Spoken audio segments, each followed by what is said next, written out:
Salutations everybody, it is Matty here today, and I want to take a look at the reviews for Fallout 76. I'm sure most of us are aware at this point in time that Fallout 76 isn't doing too hot when it comes to the user reviews. Well, now critic reviews are rolling in and they're not too swell either. It's become very apparent that Bethesda is no longer receiving a free pass in this industry, which is going to be the main topic of this video that I'll get into in a little bit. But first, let's take a look at these critic reviews, and I'll explain why I'm highlighting those specifically in just a second. Eurogamer says Bethesda's attempt at Fallout multiplayer is, like so many of the series' vaults, a failed experiment with a rating to avoid. GameSpot says Fallout 76 feels like a game without a strong focus. It makes changes to the time-tested structure seen in Fallout 4 to make it function as both a single-player and multiplayer experience, but in doing so, both styles of play suffer from major compromises that exist only to serve the other, and as a result, neither is exemplary. Polygon says the unimaginative, chore-like events it foists unwanted on its players, and a storyline in which it is literally impossible to empathize with any other character because they're all dead or brainless means its maker stopped, only for now one hopes,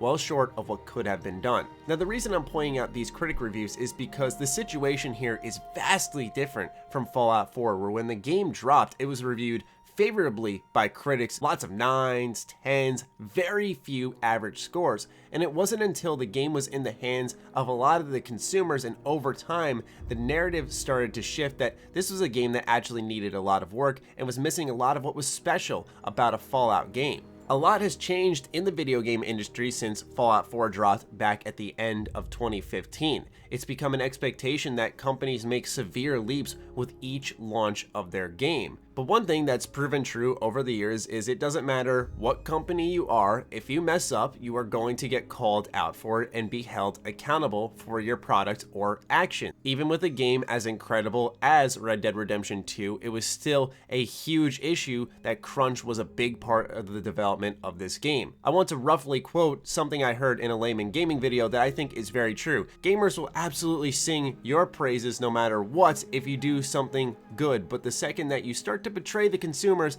they will turn on you on a dime. As I continuously went over these old Fallout 4 reviews, I noticed one common thread was a good chunk of these reviews included the phrase, even with its issues. There is often still the mention of technical problems with Fallout 4, but people were willing to overlook it, which brings me to the core point of this video, the free passes Bethesda has received. Most were willing to overlook it because there were big steps made. When you look at Fallout 3 to Skyrim, that was a gigantic step in the correct direction, despite some bugs hitting Skyrim and it not really functioning on PS3.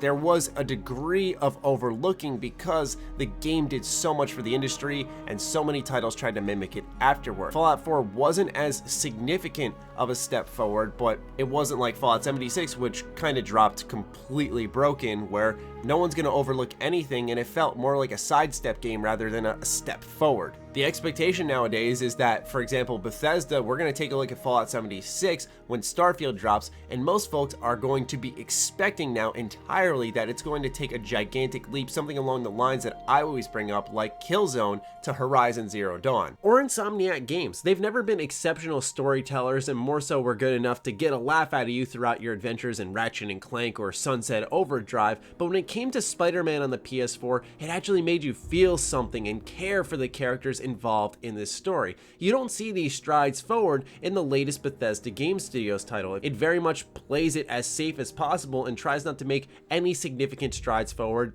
anywhere. Completely different look, feel, and level of polish is going to be expected of Bethesda, and since those free passes are done, I think Fallout 76 has destroyed a lot of their credibility and consumer trust, and now it all banks on Starfield, a brand new IP that they absolutely have to nail now. While we're on the subject of reviews, a lot of you want to know where my review of Fallout 76 is, and I will say I am closer to finished than not finished, but I still have a decent amount of work to do. I want to see how the end game functions. I want to explore more of the map. I'm almost done completely exploring that. I still have to complete the main story, so I personally still have a little bit of work left to finish this game, but I'd say expect it within the next week or so because I'm getting there, and as you can tell, I'm starting to really round up my thoughts on the title, and I'm excited to share them with all of you. Anyway, this is just a video I wanted to make to highlight that those free passes for Bethesda are done, and they hopefully will step up their game with the next release and continue to build Fallout 76 into something that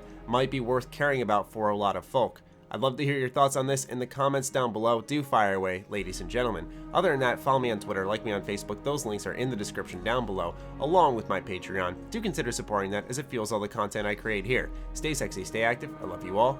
Peace.